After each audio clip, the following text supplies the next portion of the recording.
pejabat kita lebih dari itu. Udah kenyang, masih lampai kepala rakyat buat tiba di sumber-sumber kekuasaan, buat mencuri di situ. Lebih dari itu. Itu hal kalau saya bandingkan, karena Ayu cerita tentang Lampung itu. Jadi itulah ukuran yang hendak kita ucapkan, bahwa eksesif dari kekuasaan adalah korupsi. Selamat siang, Pak. Siang. Pak Rocky, Noroki Roparti. Bismillahirrahmanirrahim. Assalamualaikum warahmatullahi wabarakatuh. Perkenalkan, saya Okta Irjun Saputra. Saya dari pimpinan cabang Ikatan Mahasiswa Muhammadiyah Lampung Utara. Selamat siang pada mahasiswa UMI. Kalau nggak salah Bang Rocky pernah ke Metro kalau nggak salah dulu. Cuman nggak sempet foto. Nanti kita foto Bang, boleh Bang ya? Iya, berkali-kali saya Gini Bang, saya pengen bertanya sedikit. Berdasarkan secara filsafat, Bang Rocky kan ahli dalam filsafat. Saya nonton apa tuh Bang? Weh, kasih tepuk tangan lah.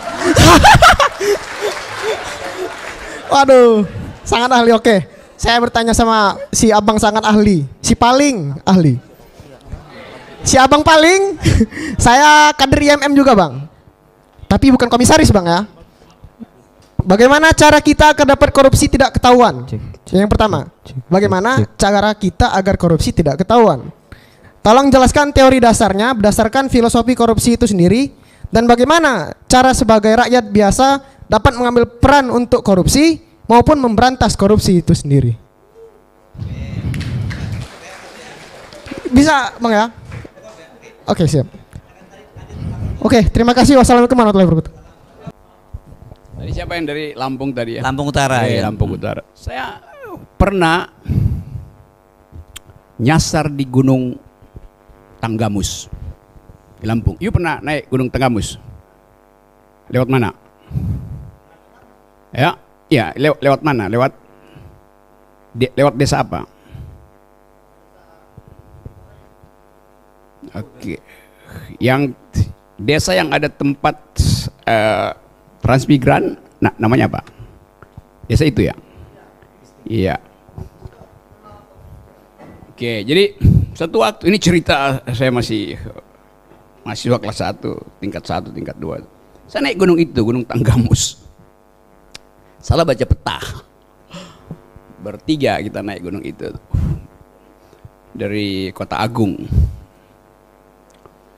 Karena kita kemalaman, udah muter-muter nggak dapat jalan itu. Akhirnya saya tinggal punya 1 kentang dan 1 apel.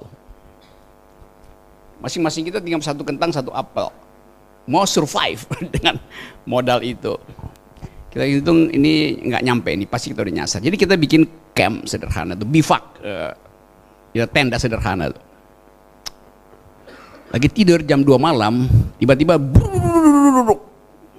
itu saya bikin tenda itu di cekungan.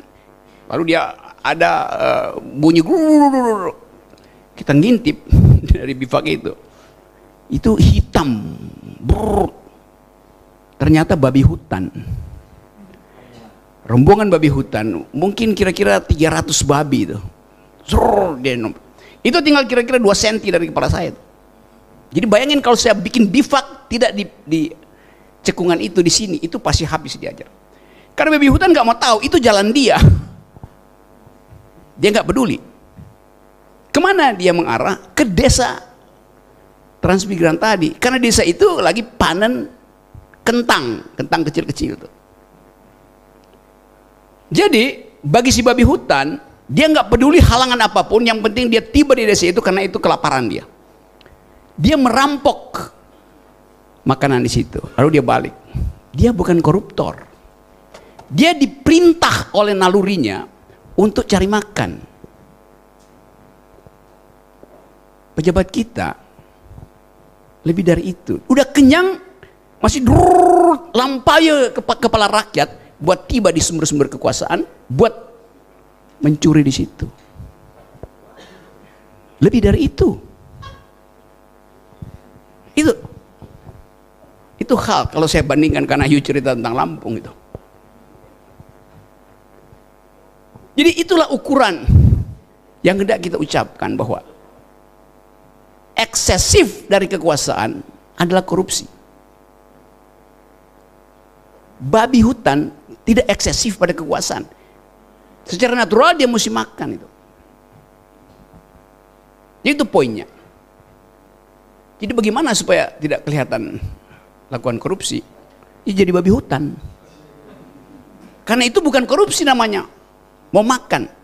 Tapi tadi saya bilang bahwa manusia itu tidak mungkin jadi binatang. Dia bisa jadi di atas binatang sebagai animal rasional. Kita adalah animal rasional, binatang yang berpikir, atau dia di bawah binatang, yaitu udah kenyang tapi masih mencuri. Binatang itu kalau lapar dia mencuri, tapi manusia udah kenyang pun masih mencuri. Jadi dia statusnya itu subhuman, sub animal, di bawah animus, di bawah kebinatangan. Nah, kita mau pulihkan itu dengan mengatakan bahwa kemanusiaan itu didesain untuk membagi, bukan untuk merampas. That's the philosophy.